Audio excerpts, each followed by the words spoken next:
station is activating the Houston Area Emergency Alert System. The National Weather Service in Lake City has issued a tornado warning for south central Montgomery County and northwestern Harris County until 2:30 p.m. At 1:38 p.m., a confirmed tornado is located near Willowbrook or near Jersey Village, moving northeast at 25 miles per hour.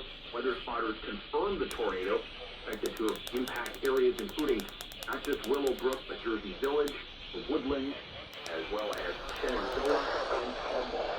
Tornado warning.